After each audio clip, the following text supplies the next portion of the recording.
Step into Value Zone Hypermart Patancheru. మీరు సరదాగా one day big boss house లోకి వెళ్ళారు. అప్పుడే అసలు ఓకే చిల్గా వెళ్ళేసి వచ్చేసాము. కానీ ఈ ఫీలింగ్ చాలా కొత్తగా, చాలా డిఫరెంట్. అసలు ఎక్స్పెక్ట్ చేయలేదు. అంటే నాకు బిగ్ బాస్ హౌస్ ఏం కొత్త కాదు కదా అనే ఒక సెన్స్ తోనే ఉన్నా. అంటే వన్ డేకి ఎలాగో వెళ్ళొచ్చాను కదా, 2 days ఉన్నాం మేము లోపల, ఓకే అనుకున్నాను. కానీ అసలు this feel is different, complete గా డిఫరెంట్ డిఫరెంట్ కదా. సో అంటే మాకు చూపించింది చాలా కొంచెం టైమే, అవును. బట్ మీకు ఎలా ఎక్స్ప్రెస్ చేస్తారు అది చెప్పండి, అది కావాలి మాకు. నాకు ఒక 10 నిమిషాలు కూడా అనిపించలేదు అది, 1 గంట ఉన్నా. నేను అందరు బయటకు వచ్చి ఎంతసేపు ఉన్నా అని అడుగుతున్నా. నువ్వు మోర్ దాన్ 1 hour ఉన్నావు, I mean almost 1 hour 15 minutes 1 hour 20 minutes ఉన్నావు అని అన్నారు. బికాస్ ఆఫ్ కేక్ సెలబ్రేషన్ అన్నీ ఉండింది కదా, సో దానికి అలా టైం అయిపోయింది. అవన్నీ పక్కన పెట్టినా గంట సేపు అమరుతూనే ఉన్నా. అయినా సరే నాకు ఒక 10 నిమిషాలు కూడా ఏంటి ఇంత తొందరగా టైం అయిపోయిందా అనిపిస్తుంది నాకు. అసలు అలా ఫీల్ అయ్యా. అసలు అంటే లోపల మేము అందుకే పాపం వాళ్ళు మా ఇద్దరు కాన్వర్సేషన్ ఎక్కువ పెట్టలేదు. మా ఇద్దరిది కంప్లీట్ పర్సనల్ టాపికే ఉందన్నమాట. గేమ్ పరంగా ఎక్కువ కాకుండా కంప్లీట్ పర్సనల్ టాపిక్ ఎక్కువ ఉండడం వల్ల కూడా వాళ్ళు టెలికాస్ట్ లో ఎక్కువ చూపించలేకపోయారు. Complete personal. సో మీకు ఏంటి ఎక్స్ప్రెస్ చేశారో చెప్పరా ప్లీజ్. నాకన్నా అమర్ ఎక్కువ ఎక్స్ప్రెస్ చేశాడు. అదే మాకు ఆ ప్రోమోలో కొంచెంగా మాకు తెలిసింది, అంటే వీడియోలో కూడా కొంచెంగా తెలిసింది. సో మీకు ఎప్పుడు చెప్పలేని మాటలు కూడా చెప్పారని మాకు అనిపించింది. వచ్చుంటదేమో మీకు, అందుకే అడుగుతున్నారు కదా. సో అందుకని చాలా చెప్పాడు. అంటే కొన్ని ఉంటాయి కదా బయట ఉన్నప్పుడు, ఏంటో ఎప్పుడు రిలీజ్ అవ్వలేదు, సార్ రిలీజ్ అయ్యారంట. ఏంటో మరి తెలుసుకోవచ్చా? అంటే బేసికల్ గా మాకు పెళ్ళైనప్పటి నుంచి కానీ, లేకపోతే ఎంగేజ్మెంట్ అయినప్పటి నుంచి కానీ ఎక్కడ బయటికి వెళ్ళడం కానీ, లేకపోతే ఎక్కువ మన మీరు అప్పుడు కూడా అడిగారు కదా ఒకసారి ఇంటర్వ్యూ చేసినప్పుడు. సో ఒక షోస్ చేస్తూ అలా టైం స్పెండ్ చేసిందే తప్ప అసలు ఎక్కువ ఇది లేదు. ఇంకా అమర్కి కూడా ఎలా టైం ఇవ్వాలి, ఎలా అంటే తనకి ఇంపార్టెన్స్ ఇవ్వాలి అనేది తెలీదు. ఇంకా అప్పటికే పెళ్ళైన తర్వాత బ్యాక్ టు బ్యాక్ బిజీ అయిపోయాము. సో లోపలికి వెళ్ళిన తర్వాత రియలైజ్ అయ్యాడేమో, లేదు నేను తనతో ఇంకా ఎక్కువ బాగుండాలి అని చెప్పి. సో ఆ మైండ్ సెట్లోనే ఉన్నాడు. అదే చెప్పింది కూడా నాకు. కానీ అదే భయంతో, ఏదైతే ఒకసారి అమ్మర్ అన్నాడు కదా ఎమోషనల్ అయినప్పుడు, నేను ఇష్టపడింది నాకు చాలా ఇష్టపడితే నాకు దక్కదు, నాకు ఎప్పుడు ఉంటుంది బయట అని చెప్పి. అది నిజమే, అది ఊరికి ఏదో చెప్పాలని చెప్పలేదు. బికాజ్ నేను లోపలికి వెళ్ళినప్పుడు కూడా నా విషయంలో కూడా ఆ మాట చెప్పాడు.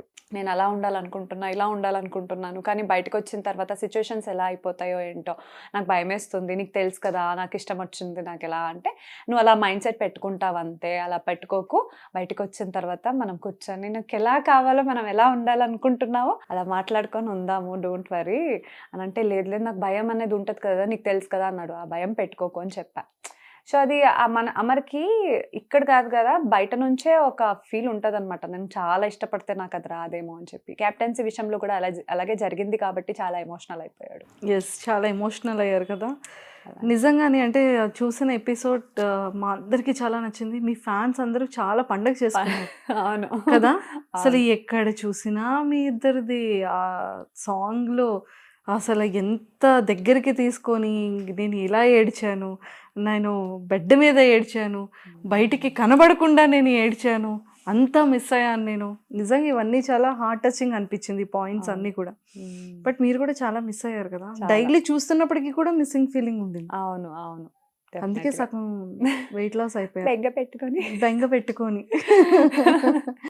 అంటే చాలా మందికి లోపల గేమ్స్ ఆడేటప్పుడు కానివ్వచ్చు, హెల్త్ ప్రాబ్లం అయ్యేటప్పుడు పర్టిక్యులర్గా చూపిస్తున్నారు. అంటే డాక్టర్స్ వెళ్ళడం, మాట్లాడడం, ట్రీట్మెంట్ చేయడం, ఇదంతా కూడా. మాకు తెలిసిన ఇన్ఫర్మేషన్ ఏంటంటే అమర్ గారికి హెల్త్ బాగాలేదు, సిలైన్స్ కూడా ఎక్కాయంట.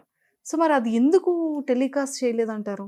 నాకు అదే తెలియట్లేదు. బట్ అంటే అండ్ మేము కూడా అడిగితే, అంటే బయట ఇలా వచ్చింది కదా రూమర్స్ వచ్చినప్పుడు కూడా, ఏంది బాగాలేదని అడిగినప్పుడు కూడా టీం వాళ్ళు అంటే చెప్పలేదు మాకు కూడా ఇన్ఫార్మ్. ఎందుకు లేదు కొంచెం లైట్గా అంటే కోల్డ్ అయింది కదా అంతే, ఒంట్లో బాగాలేదు అంతే, హీస్ ఫైన్ అని అంటున్నారు. అంటే మేమందరూ బయట భయపడతామని ఏమైనా అలా చెప్పలేదో ఏమో నాకు తెలీదు, చూపించలేదు. బట్ ఐ డోంట్ నో ఎందుకు అని చెప్పి. బట్ మేబీ నేను అలా అనుకున్నాను, ఫ్యామిలీ వాళ్ళు అంటే కొంచెం భయపడతారు కదా, ఆ ఒక రీజన్ ఉండొచ్చు అని అనుకున్నాను నేను. అంటే మాకు తెలిసిన విషయం ఏంటంటే, ఆల్రెడీ మీరు ఒక రియాలిటీ షోలో పార్టిసిపేట్ చేసేటప్పుడు నిజంగానే అతను చేసిన పర్ఫార్మెన్సెస్ వాటన్నిటికీ కూడా పాపం చాలా మజిల్స్, బోన్స్ చాలా ప్రాబ్లం అయింది అవును. కదా! చాలా Mm. క్రాక్స్ అయ్యాయి కూడా. అవును. అది మనకు తెలుసు. లైవ్‌లో నా ఇంటర్వ్యూలోనే డాక్టర్ గారు కూర్చున్నారు. స్కాన్స్ అన్నీ కూడా చూపించారు. బట్ ఆ ఒక్క ఎఫెక్ట్ వల్ల చాలా వరకు గేమ్స్ తను ప్రాపర్‌గా ఆడలేకపోయారు. అవును. కొన్ని ఉంది. ఇప్పటికి కూడా నేను లోపలికెళ్ళినప్పుడు గూడా చెప్పాడనమాట. పెయిన్ ఇక్కడి నుంచి ఇటు షిఫ్ట్ అయింది తెలుసా? నాకుంది ఇంకా అని. పెయిన్‌ది ఏదైతే క్రీమ్ ఉంటదో ఆల్రెడీ 2, 3 టైమ్స్ నేను పంపించాను లోపలికి. అప్పుడు కూడా ఎళ్ళినప్పుడు కూడా అయిపోయింది పంపియమని అన్నారనమాట. నేను సో హ్మ్. బయటికొచ్చిన తర్వాత మళ్ళీ ఆ క్రీమ్ తీసుకొని పంపించడం జరిగింది. సో డైలీ నైట్ అది అప్లై చేసుకుంటూనే ఉన్నాడు. ఇంకా తగ్గలేదు పెయిన్. ఓకేనా బెటర్ అంటే లేదా అంటే ఓకే గానీ ఇంకా పెయిన్ అయితే ఉంది. ఆబ్వియస్‌గా పెయిన్ ఉన్నప్పుడు ఆడితే డెఫినెట్‌గా వస్తది అవును. కదా! అవును. అలాగే జరిగింది. బట్ ఆడుతున్నా నేను చెప్పాననమాట. చెప్పుకోవచ్చు కదా! మరి ఒకసారి అడగొచ్చు కదా! అంటే ఇంకేముంది ఇవ్వరు ఫిజియో అట్లా ఉండదు అని చెప్పాడు. సరే ఓకే. ఇంకా అలాగే ఆడుతున్నాడు. అలానే ఆడుతున్నారు. పాపం బయటకొచ్చిన తర్వాత ఈ మెడికల్ వల్లే అవుతుందేమో సగం టైం ఇంక డెఫినెట్‌గా మీరు స్పెండ్ ఉంటది. చేయడానికి ఉంటది. ఎలా యాక్చువల్‌గా ఉంటుందో? లోపల చెప్పుకోవట్లేదు అమర్ కూడా. వాళ్ళతో కూడా చెప్పుకోవట్లేదు. నేనెళ్ళినప్పుడు నాతో చెప్పుకుంది అంతే తప్ప, అసలు ఆ ట్రీట్మెంట్ అనేది ప్రాపర్‌గా ఉంటది డెఫినెట్‌గా. మేబీ సలైన్ ఎక్కించడం అయితే లో బీపీ అయ్యి ఒంట్లో బాలేదని విన్నాను నేను. సో, లో బీపీ అయిందంటే డెఫినెట్‌గా ఇంకా ఎంత వీక్ అయ్యాడో మేము అర్థం చేసుకోవచ్చు. చాలా వరకు వీక్ అయిపోయింది. కానీ సరే ఇవన్నీ చెప్పుకుంటే దీన్ని కూడా ఒక సింపతి అనుకుంటారు. దీన్ని ఒక అడ్డంగా పెట్టుకొని గేమ్. గేమ్ కోసం ఇట్లా అంటున్నాడనేది ఒక టాక్ వస్తదని చెప్పి ఎవరితో చెప్పుకోవట్లేదేమో. నాకైతే అదే అనిపించింది. మొన్న నాగార్జున గారు లాస్ట్ ఒక వీకెండ్‌లో చెప్పారు కదా! సెలైన్ ఎక్కించింది అని చెప్పి. అప్పటి వరకు జనాలకి కూడా తెలీదు దట్ యెస్. హి ఈస్ మాకు నాట్ కూడా ఫీలింగ్ వెల్ ఆ! అని చెప్పి. అయిన తర్వాత కూడా సండే ఎపిసోడ్‌లో యూఆర్ ఓకే కదా! అది ఇది అని sir I'm okay sir. I'm fit అని అంటున్నాడు. ఒంట్లో బాలేదు. బట్ స్టిల్ అది అడ్డంగా పెట్టుకొని ఎందుకులే అలాంటివి చెప్పుకోకూడదని చెప్పి నో సార్ ఐయామ్ ఫిట్ నేను ఆడతాను. గట్టిగా ఆడతా. టికెట్ ఫినాలేది గట్టిగా ఆడతా అని చెప్పా. సో ఆపుకుంటున్నా కానీ బయటకొచ్చిన తర్వాత అయితే ఇంకా ఫ్యామిలీలో చెప్పకుండా ఉండడు. సో చెప్పుకొని ఇంకా ట్రీట్మెంట్ మంచిగా చూసుకోవడం అవన్నీ చేయాలి.